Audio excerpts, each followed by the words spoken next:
Quando a gente está falando de controladoria, é eu entender se nesse fluxo do que entra e do que sai, se eu consigo ter lucro, quais são as minhas margens, calcular a precificação de um produto. Tá vendendo com prejuízo e tá positivo no caixa. Uhum. E ele pode estar vendendo com lucro e tá negativo no caixa.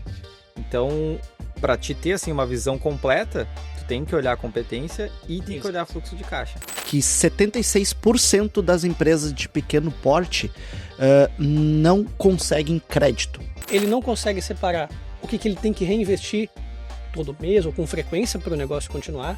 Negócios intensivos em CAPEX, né? Provedor de internet, indústrias. E ele também não consegue mapear direitinho o que ele paga de dívida, mais a amortização, né? Às vezes ele sabe que ele paga 10 mil de empréstimo, mas ele não sabe quanto é juro e quanto é amortização. Porque a gente tá falando que o pequeno médio, muitas vezes, ele tem um foguete na mão dele e ele não sabe. Seja muito bem-vindo a mais um episódio do Equity Talks. Agora, oficialmente, aí num cenário novo, né? Foi assim. Primeiro episódio do Equity Talks, que efetivamente nós estamos aqui em um novo cenário, um estúdio profissional da Visp Capital.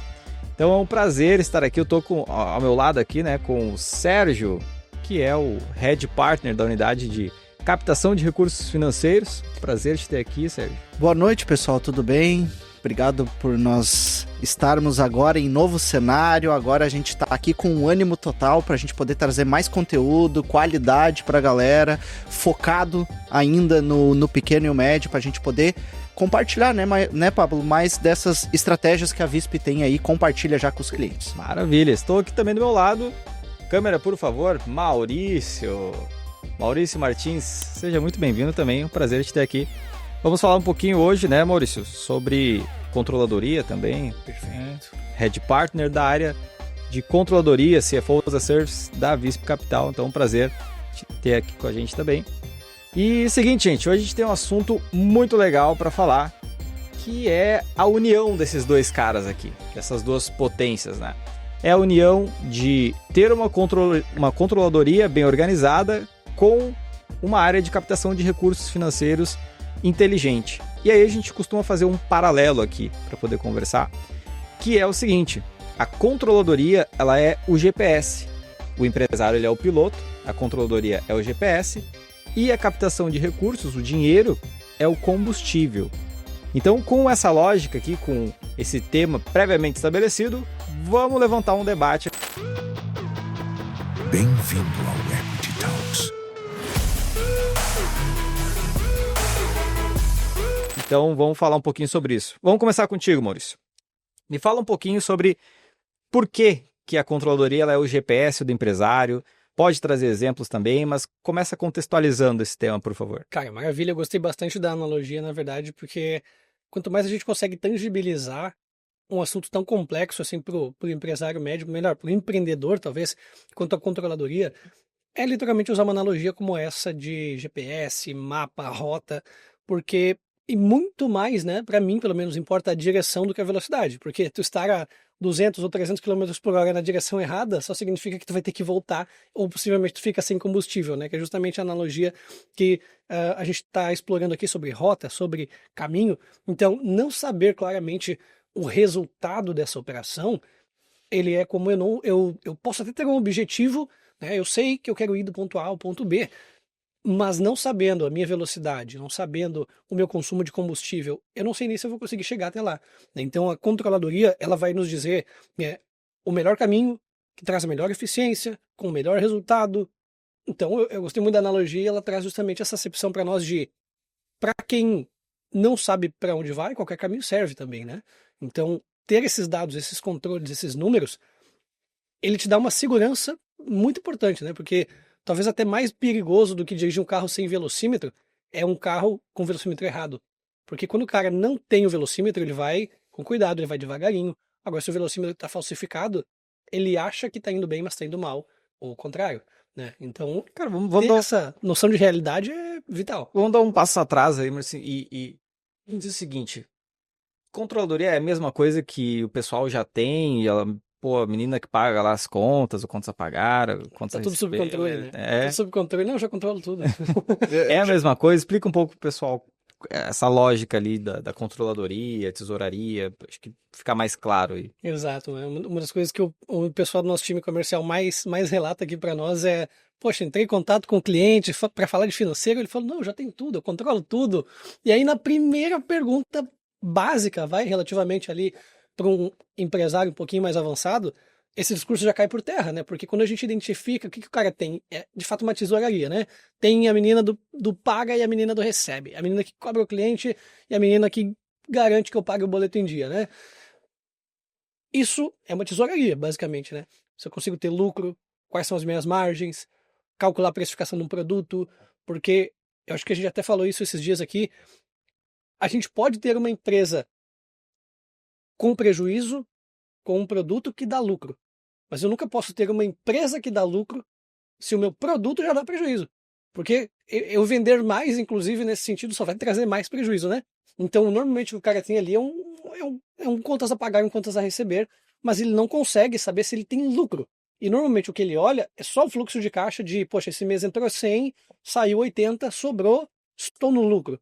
O que pode estar muito longe da verdade, né? Então, quando a gente pega empresas de setores diferentes, algumas vai ser muito próximo essa acepção de, poxa, sobrou mais é porque eu estou tendo lucro, e em outras não necessariamente. Tem empresas que podem gerar muito lucro e faltar caixa, não consigo pagar as contas, não vejo dinheiro, mas tem lucro. O contrário, né? Empresa que gera caixa, mas não tem lucro. A margem é muito pequena, muito apertada. E eu acho que a bolha, se furar ainda, o pequeno e o médio, ele entender o valor que a previsibilidade à frente vai trazer para ele. Com certeza. Eu acho que muitas vezes o pequeno e o médio, ele tem ali o basiquinho, né? Aquele entra e sai. E isso para ele, muitas vezes, o que ele enxerga? Quanto que tá lá sobrando? Lá no meu caixa. No final do dia é isso. Sobra ou falta? Sim. Opa, faltou? Então agora eu preciso de ajuda. Quando começa a faltar com frequência, isso começa a se tornar uma dor ainda mais latente que incomoda ele. E aí é o momento que ele levanta a mão e ele diz, opa, tô precisando de ajuda.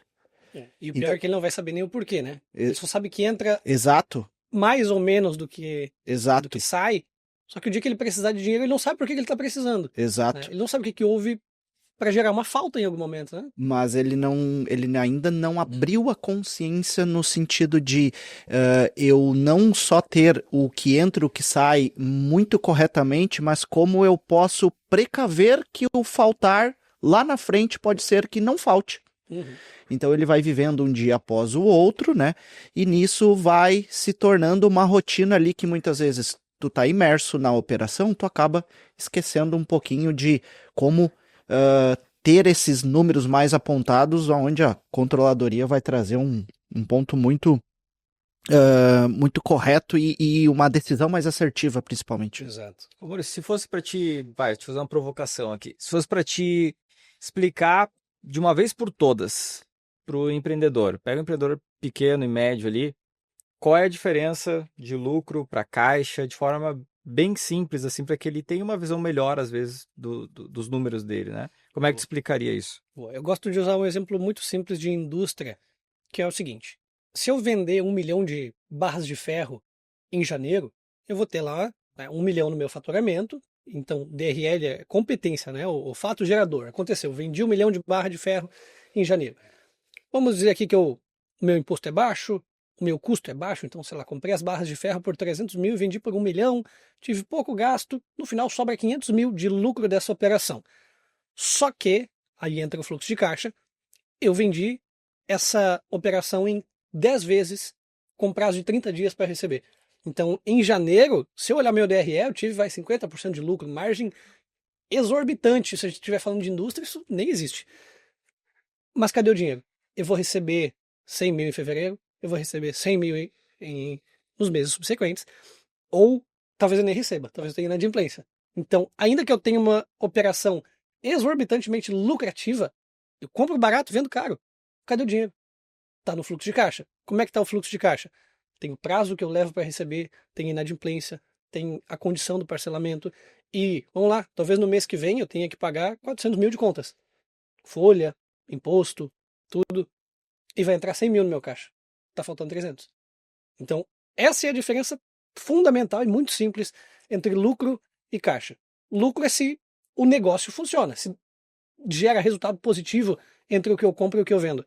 O caixa é se o dinheiro pingou. E esse dinheiro que pingou, ele pode ser até prejuízo, mas ele pingou no caixa. Então, isso, de certa forma, pode causar um efeito assim, onde o cara tá vendendo com prejuízo e tá positivo no caixa, e ele pode estar vendendo com lucro e tá negativo no caixa. Então, para te ter assim uma visão completa, tu tem que olhar a competência e tem que olhar fluxo de caixa. Perfeito. São coisas totalmente diferentes. Né? Mas eu ainda sou da opinião que aquela frase não falha nunca. O caixa é rei dentro da empresa. Então, eu ainda tendo uma operação com boas margens, mas com fluxo de caixa defasado, isso pode me levar a um looping de uma necessidade de capital de terceiro, que é uma pauta que a gente vai entrar depois. Mas essa necessidade do capital de terceiro, muitas vezes, pode ser um calcanhar de Aquiles também para o cara ali na frente, né? Boa. Vamos aproveitar para entrar nessa pauta, então. Por que, na tua visão, Sérgio, o capital de terceiro, captação de recursos, seja ela via banco, investidor, fundo de investimento, por que o capital de terceiro ele é o combustível? Bacana. O termo do combustível é algo extremamente relevante, porque a gente está falando que o pequeno médio, muitas vezes, ele tem um foguete na mão dele e ele não sabe. Né? Ele tem aquele veículo que muitas vezes ele não sabe como guiar e ele não sabe como impulsionar. Então a entrada do capital de terceiro para ele vem para ser esse gás a mais, vem para tu alimentar ele no sentido quando a gente começa a olhar para investimento, né? Então a extremidade que precisa desse capital vai te levar a quebrar muitas vezes algumas barreiras que o capital próprio, que é ali o dinheirinho que tu junta no teu caixa no dia a dia, que por mais que tu seja extremamente econômico com isso e tu traga bons métodos de corta custo, corta despesa, porque eu vou gerar mais margem e eu vou ser extremamente econômico, isso ainda vai te levar a um ponto de tempo para tu conseguir acumular aquele recurso, para daí tu pensar em dar um passo maior. O capital de terceiro é imediato, esse passo maior. Então, quando eu olho para investimento, eu necessito de ter esse relacionamento com algumas instituições, com alguma parceria, com uma possível, talvez, trazer um possível sócio, onde ele vai só injetar dinheiro, mas ele vai ser um alavancador de conhecimento dentro do meu negócio. Então, eu necessito disso para o quê? Ter um crescimento exponencial mais rápido, imediato. E esse combustível faz total diferença quando eu olho principalmente para crescimento. Tá, então, em resumo, eu tô querendo ir para Floripa. Mas, se eu não tiver combustível, vou parar em Tramandaí. Exato. Perfeitamente. É mais ou menos isso. Perfeitamente. Quem é gaúcho vai entender, quem não é vai ficar boiando. Mas... e esse combustível depende até onde tu quer ir, né? Se daqui a pouco, muitas vezes, aí é um link que a gente sempre vai ter que, se eu vou até Tramandaí, provavelmente eu não entendi quanto que eu precisava para eu ir até Florianópolis, né? Mas vem a junção do GPS com o combustível. Com combustível. Planejamento. Isso é extremamente importante, porque uma das grandes barreiras do capital de terceiro, né, desse empréstimo, que eu vou lá no banco, que eu vou lá no fundo, que eu vou lá no meu parceiro para solicitar esse dinheiro, é um baque e é uma bolha a se furar que, qual é o momento que eu consigo fazer isso? É fácil? É difícil? Por que para mim aprova e pro Pablo não recusa? Recusa só para mim, mas o Pablo chega lá e o Pablo sempre consegue. Qual é a diferença do Pablo para mim? Qual é? Eu não... Responde, pô. Eu também fico me perguntando isso direto. Provavelmente. Quem que o cara lá conseguiu 50 milhões com uma taxinha maravilhosa, carência pra pagar? Qual é a diferença do cara pra mim? Me fala agora. Exatamente. E aí eu vou olhar aqui já para falar pro pequeno e o médio, tá? Que isso é uma coisa que a gente bate muito aqui dentro da estruturação de documentação contábil e financeira para a gente poder apresentar para as instituições. É aí, pessoal. E aí é onde acaba trancando muitas vezes o potencial de nós levarmos esse capital. Pensa que tu, Pablo, organizado, né? Tem lá as tuas finanças em dia, tu tem a tua planilhinha onde as tuas despesas ali, o Pablo recebe 10 mil por mês, e o Pablo dentro daqueles 10 mil por mês, ele... Recebo não, gente, é um pouco menos, tá? Segundo o Thales Gomes, a média do empresário é 3 mil reais, né, por mês, então, né. Mas, voltando, digamos que o Pablo recebe lá os seus 10 mil reais por mês, e o Pablo tem uma planilha certinha, linda, dizendo que ele sobra lá 4 mil reais todo mês. O Pablo paga as continhas dele, fica tudo direitinho, e o Pablo ainda chega lá no final uma sobrinha de 4 mil reais por mês. Ótimo. E aí chega o Sérgio lá e diz assim, tu tem como me emprestar 10 mil reais? Opa, pra que tu vai usar esses 10 mil reais? Cara, eu vou pagar umas continhas ali, mas eu vou fazer um investimento aqui para eu poder maximizar isso. Beleza. Me apresenta então, que nem o Pablo fez, me apresenta a tua planilha, tá? De quanto tu ganha e quanto que tu tá pagando, quanto que sobra para eu poder analisar. Cara, seguinte, eu não tenho isso. Tá, mas e quanto é que te sobra? Cara, às vezes me sobra 2 mil, às vezes não sobra. Depende do mês. Tá, mas isso tá muito vago ainda para eu poder, né? Cara, seguinte, tu tá me apresentando um risco extremamente alto que eu não sei se eu vou conseguir receber os meus 10 mil reais de volta. Então, vamos fazer o seguinte, a hora que tu conseguir organizar isso e tu me mostrar que eu te empresto dinheiro e tu vai conseguir me pagar, eu vou te liberar os 10 mil reais. E outra, o que eu mais quero é te liberar os 10 mil reais, tá? Então, só me mostra isso, perfeito? Essa é a tua grande diferença do Sérgio, que tá extremamente desorganizado, pro Pablo, que chegou e apresentou certinho ali. Então, por isso... Faltou um ponto ainda aí. No final, ele tenta te empurrar um consórcio. A gente tá indo... Faz o seguinte, ó, tu não vai conseguir captar, mas eu tenho um outro produtinho aqui... Pra tu te organizar. Aí maravilhoso pra ti. Aí a gente fala de relacionamento muitas vezes, né? A gente tá falando lá de questão de reciprocidade do banco, enfim, que daí é uma questão de junção de questões comerciais, né? Que mas assim, faz parte do relacionamento. Pra mim ficou muito óbvio que a influência de tu ter um bom planejamento, de tu conseguir demonstrar segurança pro gerente do banco ou para um fundo de investimento, para o investidor, está diretamente relacionado ao crédito que tu vai ter. Total. Se tu tem um potencial de gerar segurança nesse investidor, ele também vai conseguir te liberar mais crédito ou com uma taxa mais baixa, porque o risco que tu apresentou é menor. Exatamente. Então, eu acho que vai aqui a pergunta, né, para quem está nos escutando, se a tua empresa ela vem conseguindo demonstrar valor e segurança para os bancos ou para os investidores que vocês têm buscado recurso. E aí, para trazer aqui também, de novo, o Maurício para a jogada, eu acho que vale uma provocação também, é pensar se a tua empresa está sem um GPS, que não sabe exatamente para onde está indo, como está indo, ou se ela está sem combustível.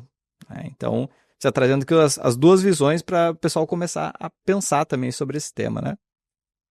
Buenas, Maurício, vamos voltar para ti aí. Vamos trazer um case, vai. Um case que tu já trabalhou, que o empreendedor ele não tinha as visões claras, que o empreendedor ele não tinha os números na palma da mão, não sabia para onde estava indo. E como que a controladoria apoia nesse caso? Porque, para mim, o financeiro, ele é aquela, né, contas a pagar, a receber, o que entra, o que sai, o que sobra. Mas como que a controladoria apoia, por exemplo, no resultado final, na última linha? Ou vai ser uma despesa a mais que eu vou acrescentar? Não, perfeito.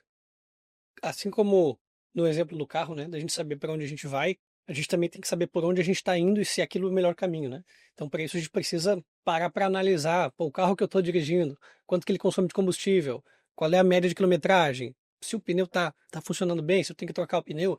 Então, o papel da controladoria, né, ele é pegar aqueles dados que eles surgem da base operacional, onde ali o cara pode ter no seu financeiro, o seu time interno, pode ter uma equipe de BPO fazendo pagamento, recebimento, cobrança de cliente, fazendo a tesouraria.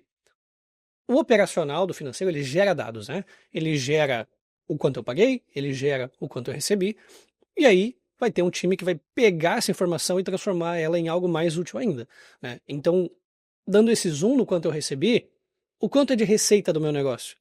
O quanto é de receita financeira? Porque se tu não é um banco, tu não vive de juros, né? Então, poxa, recebi R$1.000 mais R$10, que é juro que o meu cliente me pagou atrasado. Isso já não é efeito operacional. Tem entradas de caixa, porque eu posso fazer um aporte como sócio, eu posso tomar um empréstimo, posso fazer uma captação ali. E na Então, prática assim, o cara enxerga tudo isso junto, né? entrou 100 Ele olha a entrou primeira... 1 milhão. Poxa, de onde que veio esse dinheiro? Primeira coisa. Qual é a fonte de Qual é a receita? fonte de dinheiro do fluxo da empresa? Mas, mais importante do que isso, para onde que vai? Esse é sempre o ralo na maioria das empresas. Dificílimo o empresário que a gente já tenha tratado aqui, que de entrada ele consegue dizer, eu pago tanto de imposto, eu tenho tais custos, eu tenho tais despesas, eu invisto tanto e eu pago tais dívidas. Esse é o meu fluxo. Ele sabe o que entra, ele sabe o que sai. Talvez ele conheça no detalhe tudo. Eu pago essa continha lá pro fulano, eu pago tal assinatura, eu pago... Mas ele não consegue mapear quanto é custo de entregar a atividade dele. Ele não sabe quanto ele gasta para vender e o resultado que esse time de vendas gera. Vendas, eu estou falando comercial, marketing, tudo junto, né? Ele não consegue entender quanto ele gasta para administrar, gerir o negócio.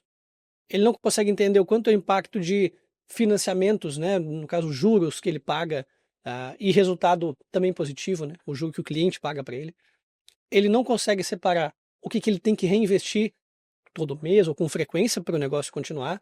Negócios intensivos em CAPEX, né? Provedor de internet, indústrias. E ele também não consegue mapear direitinho o que ele paga de dívida, mais a amortização, né? Às vezes ele sabe que ele paga 10 mil de empréstimo, mas ele não sabe quanto é juro e quanto é amortização. Cara, na prática tu trouxe toda uma estrutura de DRE pro o que o cara tem que... Exatamente. Ele não sabe.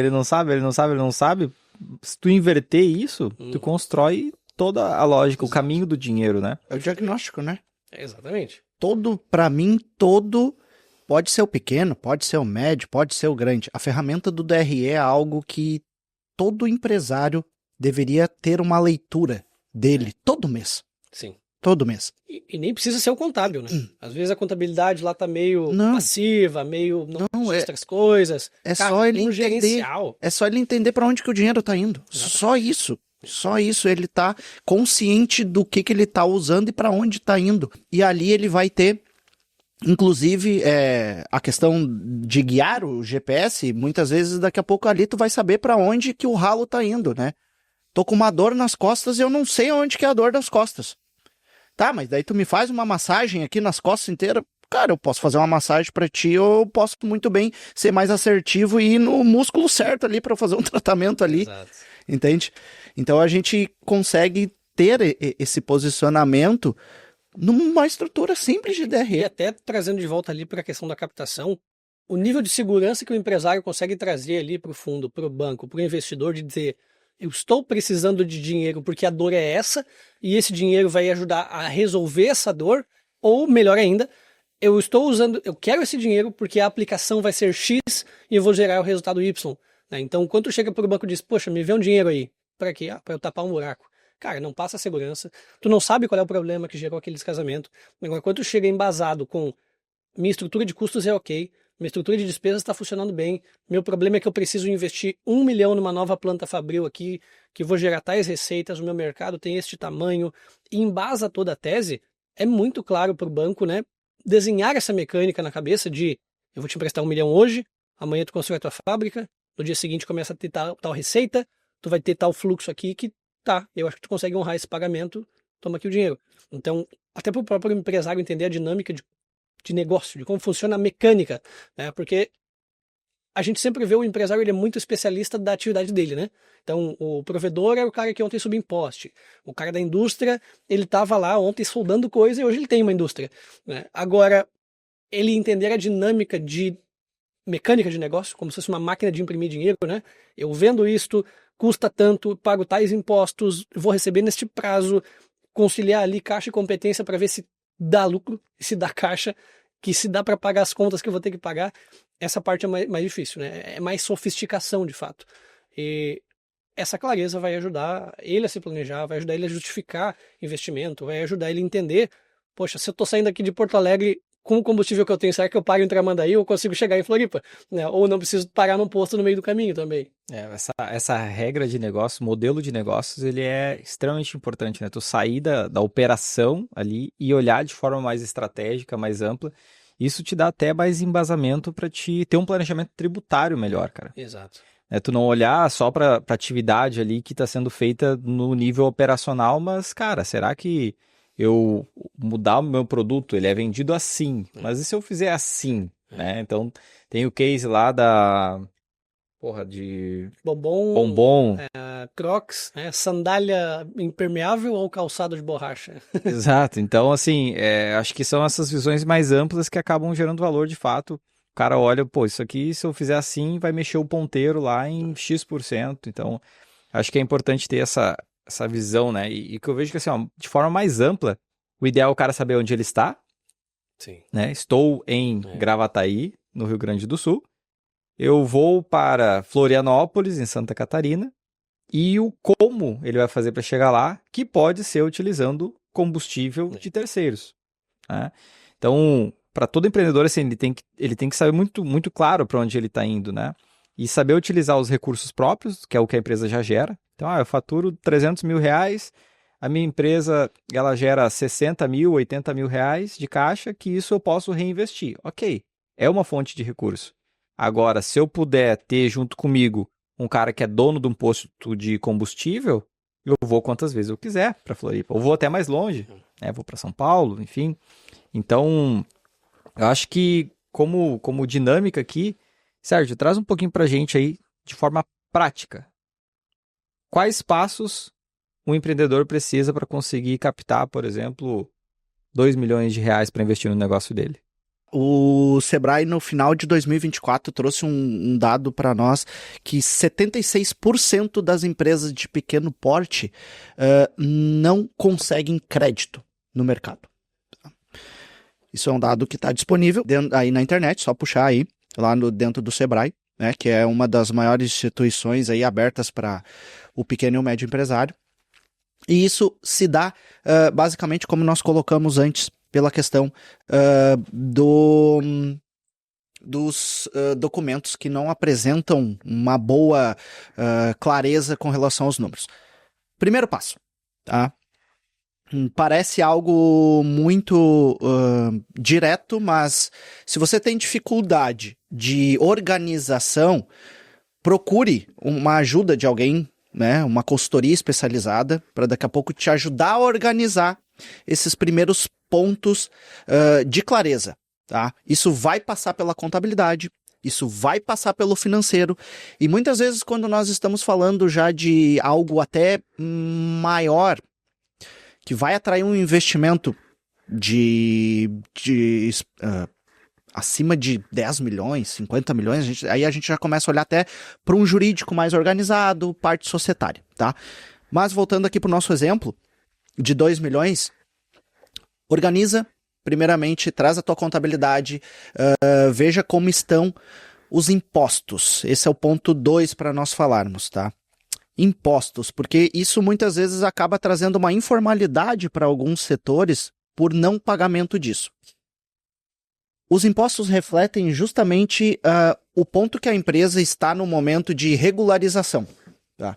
Então, essa regularização perante ao fisco também traz um ponto de confiança do outro lado, que a minha empresa está 100% regularizada, ela vem pagando seus impostos em dia, e isso, então, mostra que a empresa tem uma transparência com relação ao fisco.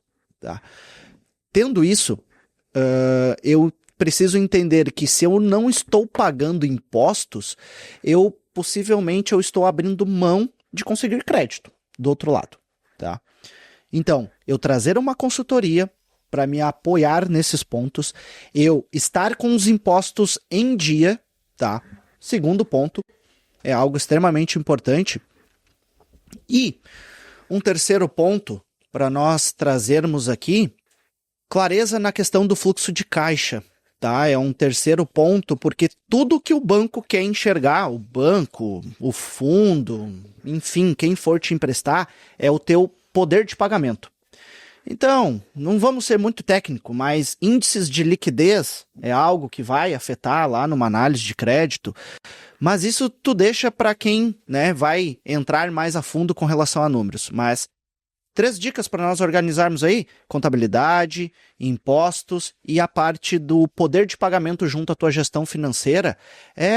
Falo para vocês com segurança, praticamente aí para um crédito pequeno checkmate para a gente conseguir organizar isso e conseguir trazer algo para a mesa. Pô, então, cara, basicamente as duas coisas elas estão extremamente interligadas, né? Tu tem uma área de controle que vai ser o teu GPS, que vai guiar, que vai conseguir demonstrar isso de forma mais clara, que vai conseguir aumentar a tua capacidade de pagamento, vai conseguir gerar um relatório que o investidor te pergunta quanto que é o teu CAC, teu EBITDA, tua geração de caixa, teu lucro, vai estar na ponta do lápis, vai estar ali com o teu controller que vai te entregar isso. Consequentemente, tu consegue crédito. Conseguindo crédito, tu consegue ir mais longe, tu consegue avançar, tu consegue crescer. Crescendo, tu gera mais caixa, precisa de mais controle, tu vai investir. Então, eu vejo que é um ciclo que ele vai se retroalimentando, né? E no final do dia, o cara consegue também gerar mais valor. Exato. E aí a gente traz para a pauta do equity, que é a nossa espinha dorsal aqui, né? Quando a gente fala de gerar equity, a gente está falando de crescimento, está falando de margem, está falando de risco. Os 3 pilares mágicos que a Visp já bate desde 2018 lá. E quando a gente fala de crescer, eu posso crescer com capital próprio ou capital de terceiros. Ainda assim, ele é um crescimento. Eu vou tá influenciando no valor da minha empresa. Eu posso ter 2 empresas com o mesmo nível de faturamento. Ambas faturam 800 mil por mês. Mas a empresa que ela tem um histórico de crescimento maior, ela tem também um valuation maior, ela tem mais equity. Porque esse histórico vai gerar um gráfico onde ela tem uma possibilidade de crescimento maior do que a outra, né?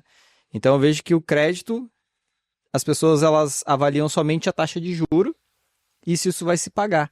Mas elas não avaliam o quanto de valor a empresa vai aumentar por conta do crédito que ela está tomando.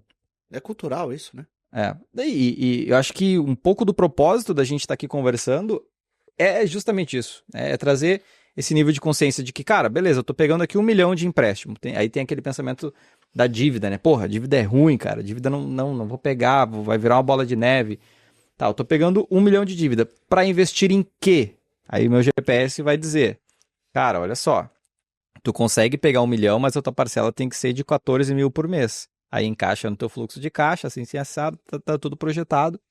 E seguinte, esse 1 milhão tem que ser destinado para adquirir uma outra empresa. Porque adquirindo a outra empresa, a gente vai botar ela para baixo da nossa carteira, vai aumentar em 100 mil o nosso faturamento, vai sobrar 20 mil por mês, então 20 mil por mês, paga a parcela, fechou a conta. Então o meu GPS vai me dar todo esse direcionamento. É tudo isso que os caras querem escutar que ele tá emprestando. É isso que eles querem escutar. Eu tô te largando dinheiro na mão, cara, eu só quero receber. Só isso. Me mostra como. É isso aí. Então a gente tem aumento no pilar de crescimento, a gente tem mais margem, logo o nosso valuation vai ser maior. Então, gente, basicamente para resumir, a lógica aqui é que um lado vai controlar, o outro vai ser o combustível, né, o direcionador, o GPS e o combustível, mas ambos têm como objetivo o quê? Colocar mais dinheiro no teu bolso. Fazer com que a tua empresa valha mais, com que o teu patrimônio ele aumente. A maioria dos empresários acha que também que patrimônio é só prédio, né? É galpão, porra, o cara tem uns 2 galpão aqui que eu alugo. Sim. E aí tem aquilo como patrimônio pessoal e ele não mensura o valor da empresa dele. Então, utilizar o GPS, a área de controladoria, como um impulsionador de valor é o que de fato eles deveriam estar fazendo. Porque ainda é muito intangível, né? No primeiro momento, o equity é intangível. Então, isso é uma questão cultural do Brasil, é tu investir, principalmente o perfil conservador, é tu investir no que eu posso tocar. Exatamente. O que eu não toco, não existe. Se não existe, por que eu vou botar o meu dinheiro se isso não existe? Entre aspas, né? Pra gente trazer. Porque isso é cultural. A gente cresce... Primeiro, eu já cresci dentro de uma casa onde não se tinha cultura de poupar, né? E aí, de novo, a gente está falando de uma empresa que é geradora de caixa, ela tende a valer mais. Ou seja, eu também saber poupar dentro da empresa, também me coloca à frente de outros negócios no mesmo ramo que eu, competidores comigo, mas que são queimadores de caixa, enquanto eu sou um gerador de caixa. Mas isso tudo a gente está falando de cultural, por quê? Porque no primeiro momento o meu dinheiro daqui a pouco não vai para dentro da minha empresa direto, porque ele não entende que aquilo ali está se transformando em mais, que ele só vai fazer essa coleta no futuro. Sim. Né? Então, passa pelo grau de consciência, passa pelo amadurecimento de consciência do empresário. Para trazer um pouco mais de base em relação a isso, um pouco mais de cor em relação a isso, é o seguinte, cara. Tem muito comprador, gente. Tem muita gente com dinheiro, tem muito investidor e tem muito concorrente. Todos esses são potenciais compradores da tua empresa. Muito. Então, pô, eu já cansei de falar com o empresário que eu falei pra ele, cara, sabe que o principal comprador pro teu tipo de negócio é o teu concorrente. Mas aí vem o ego, né? Exatamente. Aí vem o ego, pô, meu concorrente vai me comprar. Posso trazer um exemplo aqui sobre esse ponto até? Essa semana eu falei com um contato nosso lá do BRDE, lá da VISP, tá? Contato, inclusive, que o Pablo tinha relacionamento com ele e me passou. E aí eu tava levando uma operação de provedor de internet. E o BRDE exige uma garantia real. Ou seja, um imóvel para essa operação, tá? E ele arrancou me falando assim... Seguinte, Sérgio, não adianta vir com a infraestrutura do cliente, porque cara, para nós aqui não vale nada. Aí eu entrei com ele nessa pauta. E ele ligou uma luzinha para ele. Assim, no sentido que, se não for uma casa para eles, não vale... Não, tem que ser uma casa. Tem que ser um imóvel para fazer sentido. Eu disse para ele, cara, tu faz sentido quanto que vale uma infraestrutura de um provedor e o quanto isso tem liquidez no mercado? Eles não fazem a mínima ideia. Entende? E eu passei justamente o perfil da VISP no sentido, cara, se vocês não conhecem daqui a pouco como que isso funciona e o quanto isso possui liquidez, ou vocês dão uma estudada um pouquinho no mercado, ou daqui a pouco a própria VISP aqui tem esse canal, né, aberto, retroalimentado com os pontos para a gente poder trazer liquidez para esse tipo de bem, tá? Mas, de novo, viemos com um ponto essencial do nosso debate aqui, que é conservadorismo com relação ao andamento. Ou seja, daqui a pouco o banco está deixando de fazer muitos negócios porque não conhece o mercado. Tá aberto o desafio, a gente vai criar um leilão da VISP para poder vender as redes e gerar liquidez nessas bagaças. Cara, até Isso a gente vem... pensa em regulatório, né? Muitas vezes o próprio provedor não pensa nisso. Mas o direito de passagem de quem tem uma rede regularizada, que ele paga o aluguel para a concessionária, e sei lá, tem 5 espaços no poste, estão 5 lotados e ele tem um desses direitos. Ninguém mais vai conseguir regularizar a própria rede. E às vezes tem 20 cabos no poste. E o dele é um dos 5 que está legal. Né? Então, com certeza, a rede dele vale mais do que a do outro que está ilegal. Né? Então, ele não pensa nisso. Então, quando a gente fala ali da análise de crédito, como o Sérgio sempre diz, o cara que vai fazer a análise para aprovar o empréstimo, poxa, é um analistazinho que está lá na mesa do banco, vai ler friamente o balanço, olhar ativo e passivo e dizer, tem dinheiro, não tem dinheiro. Ele não consegue fazer uma abstração um pouco maior de, será que essa empresa aqui não tem mais do que está declarado? Será que esse ativo aqui dessa empresa ele não tem algum valor para mais do que está lançado aqui? Né? Não tem uma subcontabilização, de repente, dessa empresa? Ele vai fazer uma análise muito fria do, tá, isso aqui que tem. E aí não tem dinheiro. Eu vejo também, muitos negócios não são gerados porque o pessoal não tem esses conhecimentos de setores específicos, como o pessoal do BRDE, como tu comentou. Não entender que a infra de um provedor vale milhões e já dizer logo de cara, não, pra mim não vale nada. Caramba, quantos negócios deixaram de ser gerados aí, né?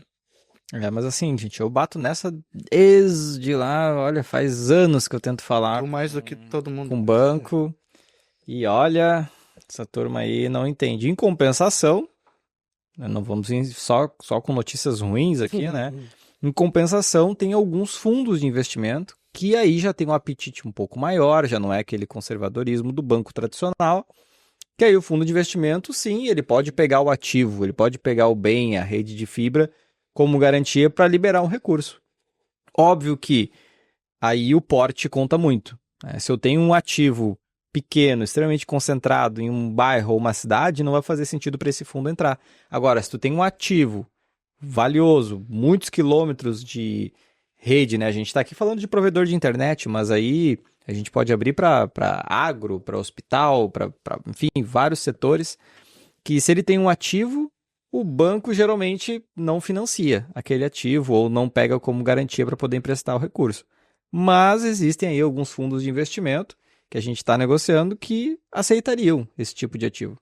Então, o que eu vejo assim? O jogo é saber que existe as possibilidades, ter as cartas na mão para conseguir jogar, entender como funciona a lógica do jogo, e aí tu vai direcionando. Pô, aqui não dá, então eu vou ali. Ali não dá, então eu vou assim. O que eu tenho que fazer? Tenho que preparar para ir para lá, então beleza. Agora o que não pode é o empreendedor ficar no escuro. Exato. O empreendedor ele precisa entender essa lógica ou estar bem assessorado por alguém que entenda para ele conseguir tomar as melhores decisões.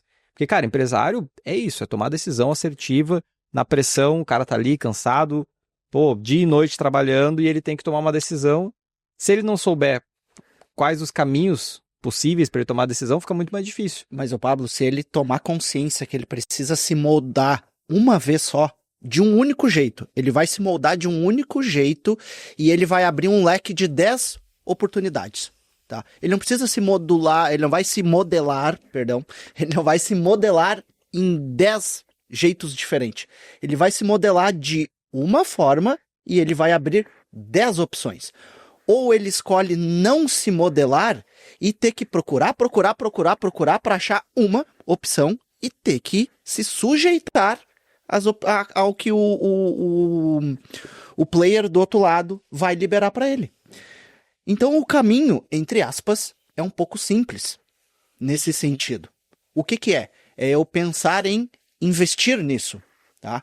A gente já fez diversas vezes alguns exercícios com os nossos clientes ali da parte do triângulo estratégico de o cara entender para onde que ele vai, crescimento, controle ou liquidez. Ele não vai ter os 3 pontos ao mesmo tempo.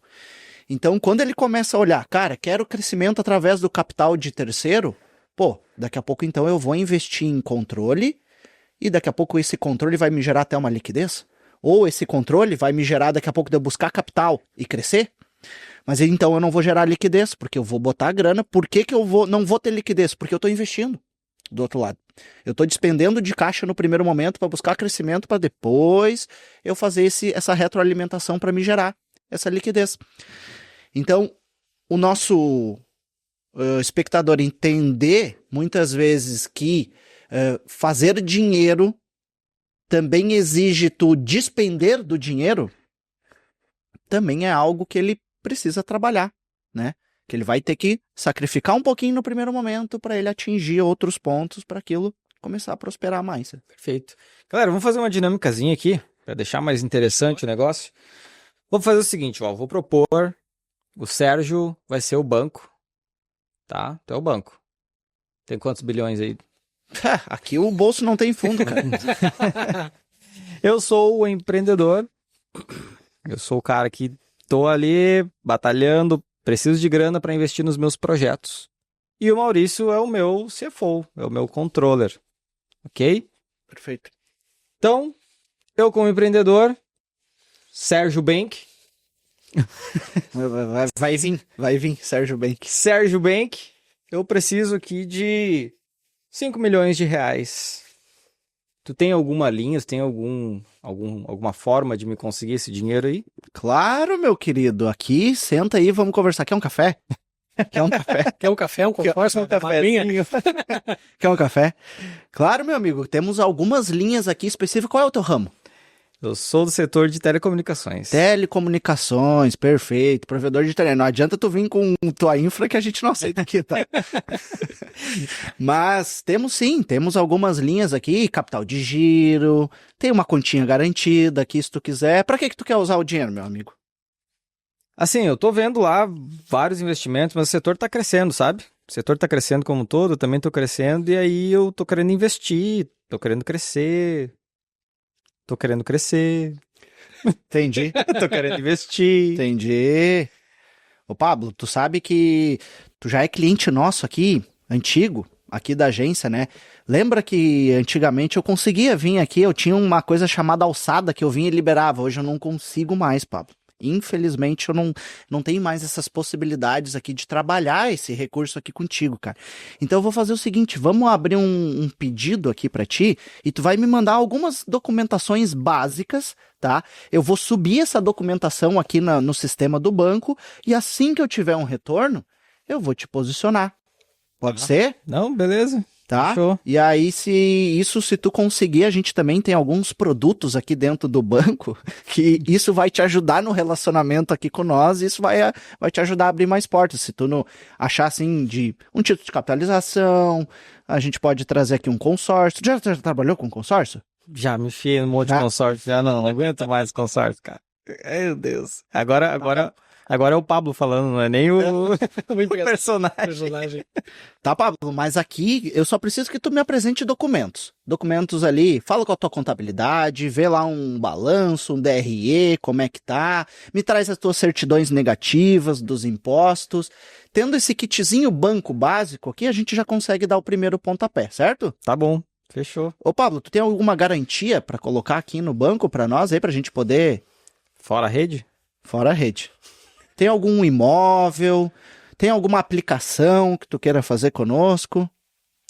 Só a rede. Cara, infelizmente, então, isso já começa a te trazer um percentual menor da gente conseguir liberar esse crédito para ti. Ou, se eu conseguir, provavelmente tu não vai ter daqui a pouco boas condições, um prazo grande, uma boa taxa para eu te trazer, porque o meu risco acaba elevando um pouquinho, Pablo. E, infelizmente, não sou eu que decido, tá? É lá na mesa de crédito que isso acaba Meu ocorrendo. Deus, cara, o Sérgio já foi gerente de banco. Ou ele fala com muitos por dia. Ele já foi gerente de banco, tem certeza. Trabalhou onde? No Itaú? Foi? Itaú, vai. Foi no Itaú. Não, vai. Mas já lidei bastante com. Muito bom, legal, cara. O que eu errei como empreendedor, na tua visão? Eu acho que tu não foi objetivo na utilização do recurso, sabe? A forma quando tu vai, investimento, agora quando tu já vem daqui a pouco com, no mínimo, tu vai sentar com o teu gerente lá pra tu ter um relacionamento e tu já chega e tu dá um briefing rápido ali do que tu vai usar o dinheiro, ele já começa a entender, poxa, Agora realmente deixa o isso CFO começa a dele fazer... defender resolver. o projeto. Vai lá. Aí eu vou voltar. E aí, Maurício? E aí, meu chefe? Beleza? Diga lá. Cara, olha só, sabe que a gente tá crescendo. Uhum. Fui lá no gerente do Sérgio Bank. Chato pra caramba. E, cara, travei nas perguntas. A gente tá crescendo, sabe que a gente quer investir, quer crescer mais. Só que ele fez uma série de perguntas lá que eu não soube responder. Pediu alguns documentos contábeis que eu vou precisar que tu veja pra mim. E principalmente a destinação desse recurso que não ficou muito claro pra ele. Tá. Só me diz o que tu quer fazer e eu digo se tem como e defendo essa tese lá. Tá, beleza. A gente tá hoje com em torno de 10 mil clientes na base, né? Faturando em torno de 1 milhão por mês. E eu quero chegar em 15 mil assinantes, tá? Por isso eu pensei em pegar dinheiro no banco para conseguir crescer, conseguir expandir, enfim. Show. Deixa comigo. Vou lá no banco. Opa! Vai oferecer uma água, um café, um consórcio? Fala, senhor. Vim defender a tese de captação lá da Pablo Net, que o plano é mais ou menos o seguinte, tá? Hoje a gente tem aqui uma base... Primeiro tu me apresenta a procuração para falar sobre o nome da empresa. Eu sou o CFO da empresa. É assim. Então, assim, basicamente o nosso plano de negócios é o seguinte, tá? A gente tem 10 mil clientes, a gente fatura 1 milhão, desse 1 milhão 30% vira custo, a gente está dentro da margem justa do benchmark do setor em economia e eficiência operacional, a gente faz sobrar 45% de EBITDA porque a gente gasta pouco para vender, gasta pouco para gerir, chega no lucro líquido, dá 35%. O único problema que estanca nosso crescimento hoje é que o setor é intensivo em capital, então dessa margem de 35%, uns 50% já vai no investimento. E do lado do passivo, o Pablo tira tudo que sobra. Então tem pouco dinheiro para crescer, mas a solução é o seguinte. Eu quero 5 milhões para comprar uma operação de 5 mil clientes. Com essa operação, eu vou dar uma entrada de 30% nesse provedor. Eu vou parcelar o resto em X meses lá, nessa operação. Com isso eu vou ficar com uma parcela de X. Essa operação que eu vou comprar de 5 mil clientes vai me trazer X de faturamento, que hoje, na mão de quem está, gera 15% de lucratividade, de caixa livre, vai. Na minha mão vai gerar 25%, portanto sobra X aqui para eu pagar a própria parcela dessa empresa. Do meu fluxo de caixa eu só vou ter que tirar 20 mil, que eu corto do dividendo do Pablo no outro lado. Que ele tira 100 e poucos mil lá hoje, eu vou tirar esse 20 ali, não vai doer para ele, eu pago a parcela, eu encampo essa operação, trago para dentro, busco as sinergias, otimizo o fluxo de caixa desse provedor comprado, chego nos meus 15 mil clientes e ainda ganho outras sinergias que eu nem trouxe aqui ainda, que ainda precisam ser estudadas, e dá para pagar se tu me fizer aqui em 36 vezes esse empréstimo desse valor que eu tô te requisitando. Eu garanto que eu consigo pagar, mas se tu fizer em 48, melhor ainda. Tu não vem mexer no meu bolso, Maurício. Esquece, ele não vai querer. Isso é ótimo. Só um bom ponto que o Maurício trouxe aqui, que é bom apresentar em alguns bancos, aceitam, outros não tem tanta necessidade, mas um bom plano de investimento. Use of proceeds. Pra que tu quer? Falando em português. Exato, tô apresentando isso, é algo que também inclusive a gente conseguiu isso para um cliente nosso, apresentando esse plano de investimento, onde o banco analisou, junto com uma prévia de valuation que ele tinha nosso aqui também, ajudou muito em mostrar que a empresa estava crescendo, estava buscando esse investimento para evoluir, e esse plano de investimento ajudou muito. Então, trazer isso também com algo palpável, atrelado com os documentos, né? Sim. Sim, no caso do Maurício, o plano de investimento seria aquisição de uma outra empresa. Daria para defender dessa forma. Fazendo uma mas coisa que o mas aí a gente já vai para uma questão de defesa de crédito, né? Uhum. Defesa de crédito. Apresentei documento, o cara olhou lá e disse, cara, ainda não tá bom. Aí tu manda um plano de investimento. Eu só Sim. tô até agora tentando achar os X. Os X. Eu também eu quis pular essa parte pra gente. O X, ganhar aquele é tempo. o Y e eu Aquele é o fazendo... Y. Parecia Nazaré. É isso que eu quero fazer. Assim, ó. Imagina aqui, ó, vamos fazer um valuationzinho ao vivo. Pega uma operação de 5 mil clientes que vale Não precisa... 7 milhões e meio. Eu até fiz uma conta de, cara, a entrada fica muito maior do que 30%, na verdade. O cara liquida a operação em mais 24 parcelinhas, por exemplo. Então, 7.500 de valuation, 7 milhões e meio de valuation, eu não preciso de tudo isso de capital à vista, entendeu? Eu preciso disso aqui, eu não preciso de 5 milhões, na real. Eu preciso de 2.250. Eu posso pedir metade do empréstimo só e dar 30% de entrada e parcelar o resto. Tá bom. 5 milhões. Tá bom. Não vou te demitir como controller. Como CFO da operação. Eu joguei, né, na mesa e tu já foi falar com o cara lá, tá tudo certo. Ele ficou chateado com o dividendo, né? Não gosto que mexa no meu dividendo. Mas, gente, a gente fez uma groselha aqui, fez uma brincadeirinha, um teatrinho, essa coisa toda, mas eu acho que deu pra pegar um pouco do espírito e da lógica por trás disso, né? No final do dia, eu entrar no campo ali pra jogar contra a seleção brasileira. Hoje não tá tão boa a seleção brasileira, né? Qual é a melhor seleção hoje em dia, cara? Putz. Vocês Sei não. Eu sou péssimo em futebol. Eu também. Francesa. É? É. Então vamos usar a francesa. Tu vai entrar contra a seleção francesa e tu não sabe as regras do jogo. Tu tá entrando, na verdade, sem um goleiro. Aí o goleiro seria o teu CFO. Tu entrar no jogo sem um goleiro é tu entrar no jogo sem um CFO. E tu entrar ali em campo contra a França sem tu ter a captação de recursos é equivalente a tu não ter um atacante para avançar, para fazer o gol. Então tu tá entrando no jogo sem saber as regras do jogo, não é amigo do juiz, o juiz tá ali só para te ferrar, no nosso caso o juiz é o governo, e aí tu tá sem um goleiro e sem atacante. Como é que tu espera ganhar esse jogo, cara? Não tem como. Então acho que é legal deixar as últimas palavras aí para vocês, recomendações, sugestões. Vai lá, Sérgio. Bom, pessoal, para nós deixarmos aqui, eu gostaria de ser até muito direto em... Como eu enfatizei, né? 76% dos pequenos e médios empresários não estão prontos para buscar o capital de terceiro junto a uma instituição. As dicas foram dadas aqui, junto com o nosso debate aqui hoje, mas procure isso, procure se informar, procure instrução com relação a isso. Hoje não só a Visp, mas outros players do mercado acabam levando N situações e dicas para isso. O conteúdo está muito aberto, o ensino está muito aberto para isso. Então, procure